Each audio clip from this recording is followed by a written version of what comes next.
On va maintenant parler de Kylian Mbappé. On arrive à une petite dizaine de jours de la nouvelle année. Et le 1er janvier, vous le savez, Kylian Mbappé est encore une fois libre de s'engager dans n'importe quel club. On va se poser 2 questions. Est-ce que cette fois, il va partir? Parce que ça fait quand même 2 ans que c'est toujours le même drame.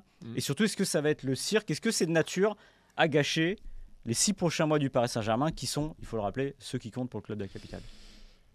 Oui, ça va être un bordel sans nom pendant 6 mois, ça c'est une certitude. Même si je trouve qu'il a plutôt bien mené ses... Voilà, entre août et décembre, finalement, on en a assez peu parlé.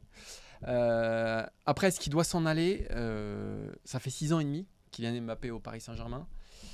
Il a assez perdu de temps pour moi. Il a 25 ans, voilà, et je pense qu'il est temps pour lui de s'en aller, que tous les grands joueurs français ont grandi à l'étranger.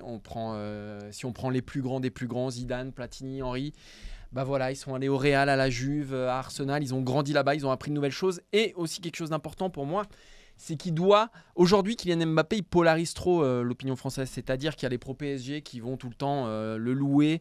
Le débat Mbappé, c'est un peu le débat PSG anti-PSG. S'il s'en va à l'étranger, il redeviendra une star française.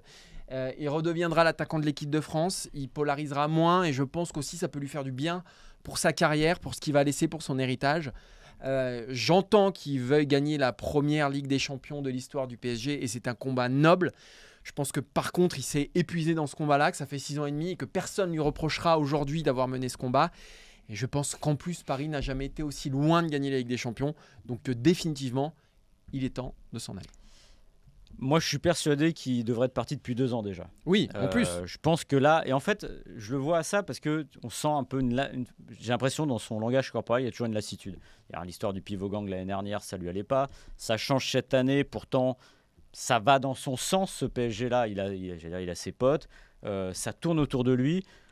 Oui, mais en termes de compétitivité, voilà, on sent qu'il y a comme quelqu'un qui se lasserait. C'est presque une situation professionnelle. À un moment, il se lasse, voilà, tout simplement. Moi, je pensais qu'il serait déjà parti d'il y a 2 ans parce que déjà, il avait fait 5 ans. Faut imaginer ce que c'est 5 ans aujourd'hui à l'échelle du. Tu parlais de Platini. Platini, il est parti à la Juve, je crois, à 27 ans. Ouais. C'était pas la même époque.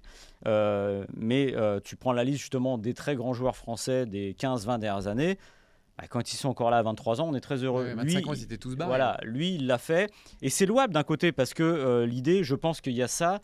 Ce côté de vouloir gagner la première Coupe d'Europe, la première Ligue des Champions, avec le PSG, de marquer ça. Il est né à Paris, il est de Bondy, donc il a envie de jouer là-dessus.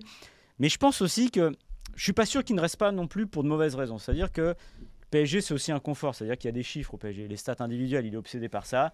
Être meilleur buteur du PSG, battre des records, etc. Mais à un moment, dans la balance, ça ne pèsera pas très lourd par rapport au reste. Donc il y a un moment, je pense que oui, ça viendra. Est-ce que ce sera cette année? Alors, il faut rappeler une chose, c'est qu'il est libre, donc, à partir du 1er janvier, d'aller où il veut. Du moins, il est gratuit. Il y a l'histoire des primes qu'il aurait un peu... souvenez-vous, l'été dernier, tout le bazar, sa mise à l'écart. A priori, il aurait dit au PSG, je vous laisse mes primes de fidélité, donc c'est autour de 80 millions. Finalement, ça correspondrait à peu près au manque à gagner, entre guillemets, de PSG. Donc, c'est vrai que ça ressemble à l'année ou jamais, mais vu ce qu'on voit depuis 2 ans... Franchement, je ne parierais pas ma maison là-dessus. Oui, mais il faut se souvenir aussi que... Alors aujourd'hui, tout le monde fait comme si, mais il faut se souvenir que les rapports ils se sont tendus quand même entre le Paris Saint-Germain et Kylian Mbappé, qui a quand même un club qui a engagé une armée numérique. Ouais, mais ça ne l'a pas fait partir. Et ça, c'est dingue. Oui. Ça, pour le coup, ça, c'est dingue. Oui, mais qui a quand même engagé une armée numérique pour pourrir un peu sa réputation. Il y a un club qui l'a mis au banc aussi cet été, qui l'a empêché de jouer, qui l'a mis dans un second groupe, dans un loft.